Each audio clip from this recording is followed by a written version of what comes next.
እንግዲህ ያው የሩታን ወንድም ወይም ደግሞ ያው የምታውቁትን ሰው ይዞ መጥቷል። እንግዲህ እነ አብርሽ ያው ከአቅማቸው በላይ ሆኗል ማለት ነው ነገሩ። እንቀጥል እንግዲህ አዳዲስ ነገሮች አሉ። አብርሃም በዚህ ጉዳይ ላይ እጅግ በጣም ተናዷልና ሩታን ወደ ራሷ መመለስ ይፈልጋልና ይሄ ነገር ምንድን ነው? አብርሃም ቅናት ነው ወይስ ምንድን ነው? እንደዚህ እየተፍጨረጨርክ ኢቭን እንግዲህ ያው አቡሻን ሂዶ ጠርቶ አቡሻን አማላጅ ይዞ እንደመጣ እንግዲህ ተመልከቱ። እጅግ በጣም የሚገርም ጉዳይ ነው። እስቲ እንየው። ሲሎን ክራሱ ተላንዳና ባድ ደብዬ ነገር ግን ምንም የማውቀው ነገር የለም። እሱ አይደለም ምን ትሰራለህ እዚህ ጋር እዚህ መሆን ሲጀምር ከነዚህ ጋር አብርሃም ባይዚ በጣም ተናዷል።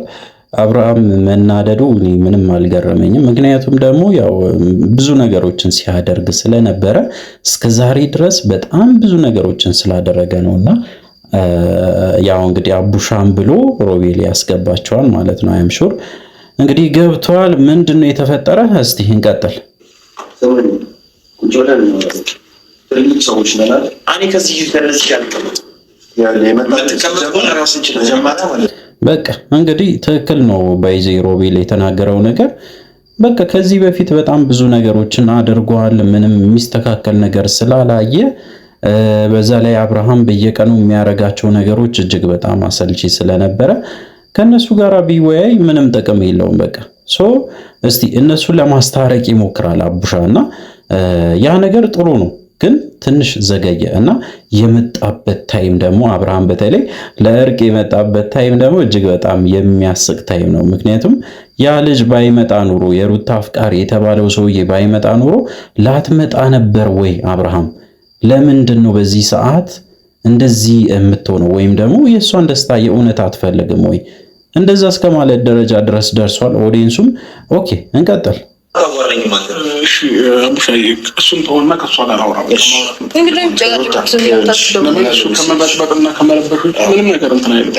እንግዲህ ያው አቡሻ ለመጀመሪያ ጊዜ አንድ ማለት ለመናገር እየሞከረ ነው። እንግዲህ ጥሩ ነው። ባይዚ መነጋገርን የመሰለ ነገር የለም። ቁጭ ብሎ ቢወያዩ እዚህ ደረጃም አይደርሱም ነበረ። እስከዛሬ ድረስ እኔ በጣም የምታዘበውን ነገር ስነግራችሁ ሁሌ ቪዲዮ ሲጀምር ቆሞ ነው የሚያወሩት፣ ቆሞ ነው የሚጨርሱት ሁሉንም ነገር። አንድም ቀን ተረጋግቶ ቁጭ ብሎ ያወራ ሰው አይቼ አላውቅም ከጋሽዬ ውጪ። በተለይ አብርሃምና ሩታን ለማስታረቅ እዚሁ ቤት ድረስ መጥቶ እንግዲህ አብርሃምንም ሩታንም ሁለታችሁም ቁጭ በሉ ብሎ እንግዲህ ሲያናግሩ እንደነበረ በደንብ እናስታውሳለን። ቁጭ ብሎ መነጋገርን የመሰለ ነገር የለምና አሁንም ቢሆን ቆማችሁ የምታወሩት ነገር ከልባችሁ ስላልሆነ ተረጋግታችሁ ተቀምጣችሁ በትክክል ብታወሩ ብዙ ነገሮችን ታተርፋላችሁ ብዬ አስባለሁ። እስቲ እንቀጥል። ወደዚህ ሄደልን ላዋራት ወጣል ማውራት ይፈልጋል። ማውራት ቤተሰብ ነው። እኔ እናንተ ነን፣ እሷ ነች አይደለም። እነዚህ ምን ይሰራሉ? በቃ ያው ሮቤል እንግዲህ ነገሩን ክርር አድርጎ ይዞታል። እነዚህ ምን ይሰራሉ? በተለይ ባይዜ አብርሃም እሺ ይኑር ችግር የለውም። አቤል ግን ምንድን ነው የሚሰራ? ለምንድን ነው የመጣ? አቤል የእውነት አብርሃምና ሩታ እንዲታረቁ ይፈልጋል። እስከዛሬ ድረስ ብዙ ነገሮችን ስናይ ነበረ። አቤል በጣም ብዙ ነገሮች በተለይ ከሄርሜላ ጋር እንዲሆኑ በጣም ከመፈለግም አልፎ ገንዘብ አውጥቶ ሄርሜላና አብርሃምን ለማገናኘት ጥረት እያደረገ ነበረ። አሁን እዚህ ቦታ ላይ አቤል አይመለከተውም በጭራሽ። በቃ ይዘ የመጣከው ጓደኛዬ ነው ወንድሜ ነው ብለ ይዘ የመጣከው አቤል ትክክለኛ ሰው አይደለም። አብርሃም አሁንም እነግርሃለሁ፣ በቃ ትክክለኛ ያልሆኑ ሰዎችን ካጠገብ ራቅ። በቃ ወይም ደግሞ ከነሱ ህይወት እንኳን መውጣት ካልቻልክ በቃ ለተወሰነ ጊዜም ቢሆን ከነሱ ራቅ። ሁሌም ምነግርህ ነገር ነው። አሁን ላይም ይሄን ነው። በቃ ምንም እኮ አይጠቅሙም ባይዜ። አሁን ለዛ ነው ሮቤል እንደዚህ የሚነቀ እንቀጥል እስቲ ምንድነው የተፈጠረው? ይሄ ልጅ ምን ይሰራል? እነዚህ ምን ይሰራሉ? ስለዚህ ቤት ውስጥ ምን ይሰራሉ? አብርሃም ባለ ጉዳይ ነው። ምን አገባህ አንተ? እኔ ጋር አትመጣም።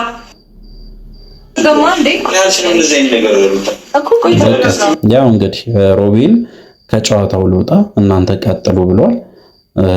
ምክንያቱም ያው የሚያወሩት ነገር በጣም ስለሚያናደው ይመስለኛል።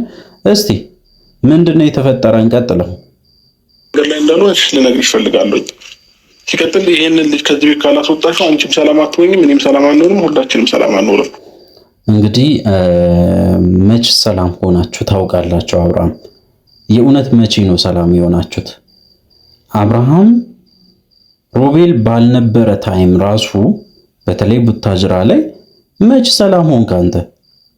ቡታጅራ እኮ በተለይ ሩታ ወልዳ ሳምንት እንኳን ሳይሞላት ሄርሜላን አንጠልጥላ ወዴት እንደሄድክ እናውቃለን ሁላችንም። ምን አይነት ፎቶ ስትነሳ ነበረ? አንዴ ዋና ቦታ ላይ፣ አንዴ የተለያዩ ሆቴሎች ላይ እየዞርክ ኢቭን እሱን ተውትና የራሱ ክፍል አልጋ ክፍሉ ውስጥ እንግዲህ አብሮ ፎቶ ሲነሱ ነበረ። እጅግ በጣም የሚያስጠላ ፎቶዎች። መቼ ነው አንተ ሰላም ሆነ የምታውቀው? ዛሬ ሮቤል እዚህ ጋር ስላለ ነው ወይም ደግሞ የሩታ አፍቃሪ ስለመጣ ነው? አፍቃሪው እንግዲህ ደስታዬ ተብሏል። ደስታዬ ነው ብላለች። በተለይ ሩታ የእውነት ደስታዬ ነው፣ ደስታዬን የመለሰው ወይም ደግሞ ፈገግ እንድል ያደረገኝ ሰው ነውና ያው በቃ ተመችቶኛል ብላለች። እሱ ጉዳይ በቃ ብትተው ይሻላል ብዬ ነው ማሰው። እንደዚህ ተከራክረ ፍቅርን ማስመለስ አይደለም። መጀመሪያ ላይ ያጠፋን ጥፋት ይቅርታ ጠይቀ ያጠፋከውን ነገር እስከዛሬ ድረስ በይዞ አብርሃም ትክክል ነኝ ብሎ ነው የሚያስበው እና ይሄ ነው ትክክለኛ ማንነቱ። አሁን የሚናገረው ነገር ይሄ ነው። እንቀጥል። ደግሞ ሩታ እኔና አንቺ የሚያዋጣን የሚሻለን ፍቅር ነው። ስለዚህ ሁሉ ነገሩን እንተውና ሰላም ብንሆን የተሻለ። አብርሃም ዘገየ እንጂ የእውነት እኔም እደግፋለሁ። በጣም እንደምደግፍ ታውቃለህ። በጣም ብዙ ጊዜ ተናግሬያለሁ አብርሃም።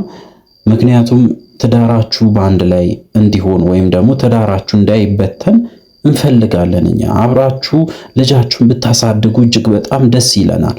ከዚህ በፊት በእናንተ ትዳር እጅግ በጣም ብዙ ሰዎች ተረብሿል ወይም ደግሞ እንግዲህ በጣም አዝነዋልና በተለይ ነጋሽዬ፣ የሩታ እናት፣ የሩታ ቤተሰቦች በሙሉ እና የአንተም ኢቨን ቤተሰቦችም በአንተ ጉዳይ ላይ እጅግ በጣም አዝነዋል።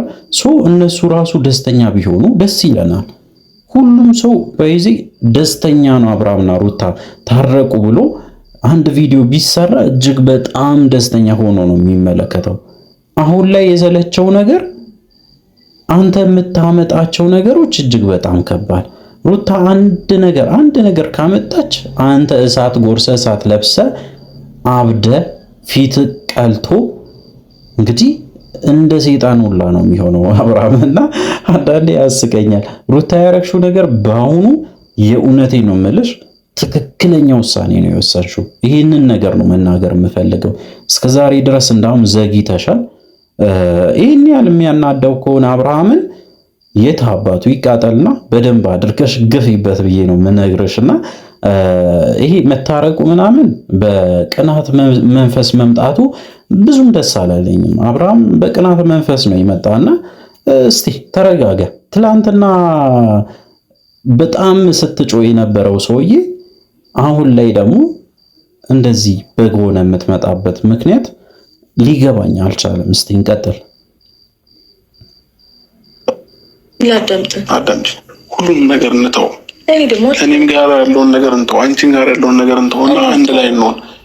እንግዲህ እኔም ሄርሜላን ልተው፣ አንቺ ደግሞ አዲሱ ፍቅረኛሽን ተይ፣ ከዛ አብረን እንሁን። አያችሁ እስከ ዛሬ ድረስ እንግዲህ ሄርሜላን ለመተው ፍላጎት አልነበረውም አብርሃም። ተለምኗል፣ ባይዜ በጣም ብዙ ሰዎች ለምኖታል። በጣም ብዙ ጊዜ ከአቤልና ከብሩክ ውጪ። አቤልና ብሩክ እንግዲህ እንደምታውቁ እነሱን ለማለያየት እንጂ አንድም ቀን ለማቀራረብ ሲሰሩም አይተን አናውቅም። አንድም ቀንም አብርሃምና ሩታ ታረቁ ብሎ እዚህ ጋር መጥቶ ኦዲየንሱንም ለምኖ ያንን ነገር አድርጎም አያውቅም። ሌሎቹ ግን በጣም ሲለምኑ ነበረ።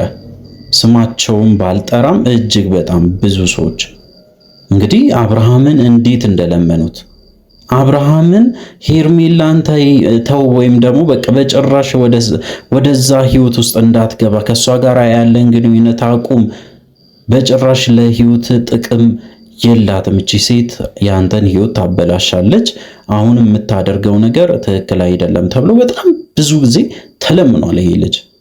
እምቢ ብሎ ነው እንግዲህ እስከዛሬ ድረስ ሲያዝገን የነበረው። አሁን ደግሞ እተዋለው፣ ሁሉም ነገር ላንቺ ስል እተዋለው፣ አንቺም አሁን አፍቃሪ ወይም ደግሞ ደስታ የተባለውን ሰውዬ ከህይወትሽ አስወጪው፣ አብረን እንኑር፣ ልጃችን አብረን እናሳድግ እያለ ነው። በዚህ አብረን እናሳድግ አብረን እንኑር ማለቱ እጅግ በጣም የተባረከ ሐሳብ ነው። ግን አብርሃም አሁንም ቅናት ውስጥ ነው ያለው።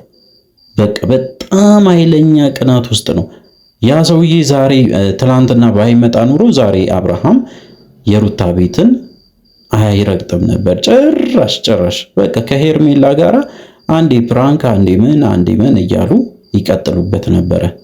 ኢቭን ተጋብቶ ሰርግ ያደርጉ ነበረ። አሁን አብርሃም በቅናት መንፈስ ነው የመጣ ስለሆነ ሩታ ተረጋጊ። አሁን በዚህ ሰዓት መሸወድ የለብሽም። የሱን አቅም እያየሽ ነው። በቃ የሱን ማንነት እያየሽ ነው። ሁሉ ነገሩን እየተመለከትሽ ስለሆነ በጣም ተረጋግተሽ እንደበሰለ ሰው ላስብበት ማለት የተሻለ ነው። ከዛ በኋላስ በቃ ይሄንን ደስታዬ ነው የተባለውን ሰውዬ በየቀኑ እያገኘሽ አንዳንድ ቪዲዮዎችን ስትሰሩ አብርሃም ያብዳል፣ ይጨልላል። በስተመጨረሻ እግርሽ ስር ተንበርክኮ ያጠፋውትን ነገር ሁሉ እባክሽ ማሪኝ ብሎ ለምኖ አልቅሶ ለምኖ ይቅርታ ይጠይቅሻል። እዛ ደረጃ መድረስ አለበት። ያ ህመም ሊገባው ይገባል። ሩታ ያሳለፈችውን እያንዳንዱን ህመም መቅመስ አለብህ ብዬ ነው የማስበውና አብርሃም ያጠፋከውን ጥፋት አጥፍታል። አሁን ላይ ደግሞ በቅናት መንፈስ ነው ይቅርታ እየጠየክ ያለከው። ስለዚህ አሁን ላይ ያለው ነገር ደስ አይልም። በቃ ምንድን ነው የተፈጠረው? ወደ መጨረሻ እስቲ እንውሰደውና ቪዲዮን እንጨርሳለን። ምንድን ነው የተፈጠረ? አብርሃም እሺ አላት ወይስ እምቢ አላት? እንቀጥል። አብቅቶለታል የእናንተ ጉዳይ። እንደ አዲስ ነገሮችን ለመፍጠር ባትሞክር ደስ ይለኛል። በቃ አለቀ። ከአሁን በኋላ አብቅቶለታል። ከአሁን በኋላ ምንም ነገር አዳዲስ ነገሮችን ባትፈጠር ደስ ይለኛል። የራስን ህይወት ኑር ተብሏል አብርሃም።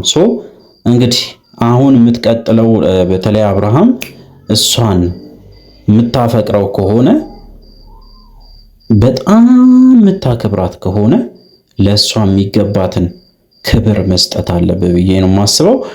እስቲ እንግዲህ አክብረ በተለይ ሩታን ሳትጫን እንደዛ እምቡር ሳትል በፍቅር መንገድ ቅረባት፣ ሊሳካልህ ይችላል። እድል ሞክር። እንግዲህ አዲስ ነገር ይህን ይመስላል። አዳዲስ ነገሮች ደግሞ ይኖራሉ። ስለዚህ ለዚህ ቻናል አዲስ ከሆናችሁ ከወዲሁ ሰብስክራይብ ማድረግ እንዳይረሳ። በቀጣይ ቪዲዮ እስከምንገናኝ ድረስ በያላችሁበት ጤናና ሰላም ይሁንላችሁ።